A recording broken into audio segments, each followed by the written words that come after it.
Yo, what is up, Bloods? Let's continue this Let's Play. Let's see, we last left off with B Team Plasma. Fennel showed up, Masharna and Mona left, and then Fennel left. Now, technically, I'm supposed to be going back to Fennel's house, but this episode is all about expanding my team, and we're going to start that off with catching this Purloin. And look at him, it's like Glameow, except not Glameow. I know they don't really look too similar, but I can't help thinking of Glameow whenever I see a Purloin. So we're going to start out with Whoopi, who has already low HP because I'm a jerk and I forget to go to the Pokemon Center. And we're just going to see if Whoopi can hold her own. So Water Gun after Water Gun.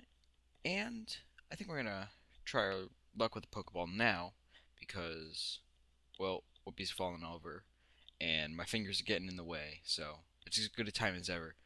And usually this early on in the game, things aren't that hard to catch.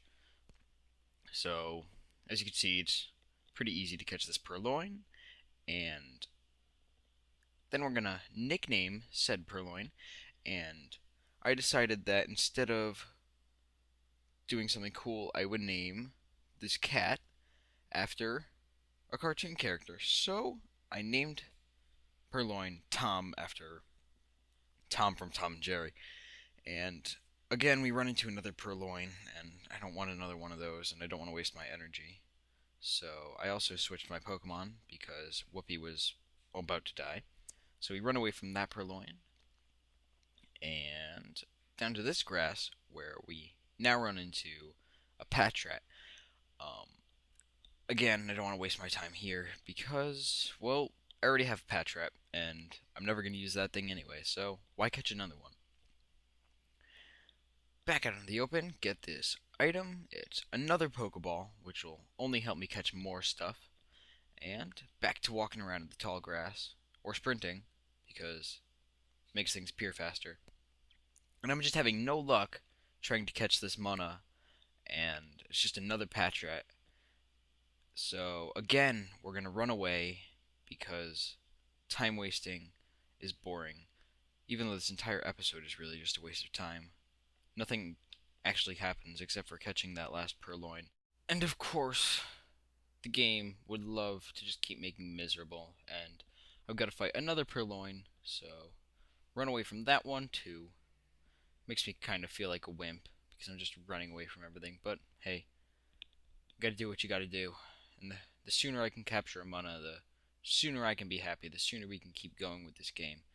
And so we're just gonna try to run away from this one too, but I couldn't get away, so we just gotta wait for the next turn. And after they use the growl, I will try to get away. But again, my efforts are fruitless. Fruitless, I say. And I finally get away on the third try. And now, back to running around in the grass. So, with my luck, this will just be another Purloin, and I'll be miserable. And yes, it's a Mana. Thank God. So, there's a cool kind of like backstory looking thing, kind of thing, around Mana. Um, in Pokemon Red and Blue and Yellow, um, there was a girl in front of a cave who said, "I wish there was a Pokemon, a pink Pokemon, that had a floral pattern on it." And well, Mana certainly lives up to that description. And the people behind Pokemon, they don't always use every design they have for every generation. So there could still be hundreds of Pokemon from first generation that haven't been used yet, and they could have easily been some of the ones that are in black and white.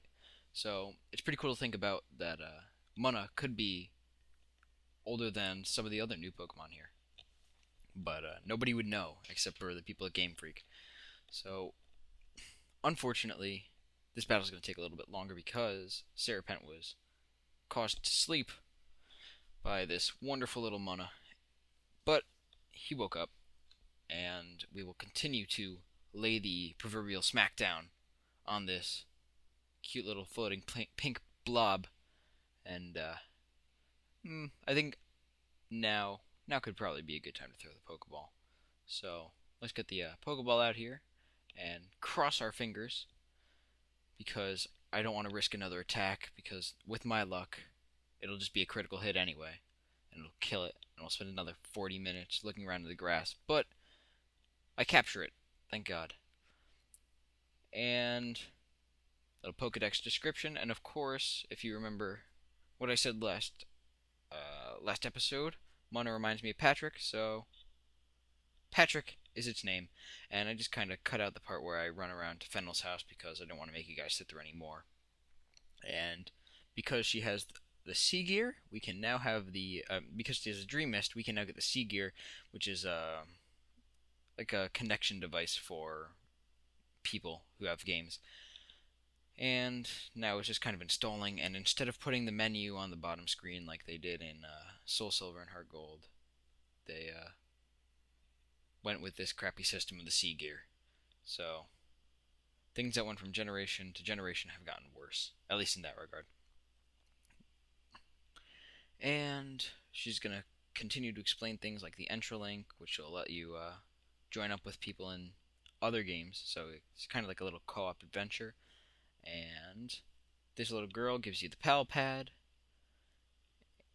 and it's a key item, so you can register it if you want. And it'll let you link with friends if you're reading the bottom. I kind of just skip through words. I skip the dialogue because I can read quickly and I really don't care. I played through this part already, so I basically know what's going on. And that's about it. And you know what? I'm going to actually remember to heal my Pokemon now, so let's get into the Pokemon Center and talk to the nurse who, despite not being Nurse Joy, sure looks a lot like Nurse Joy. So that's pretty much going to be it for this episode.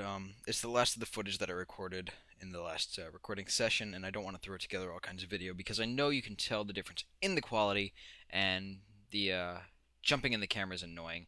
So, as always, here's the information for our website and our podcast. Thank you for listening.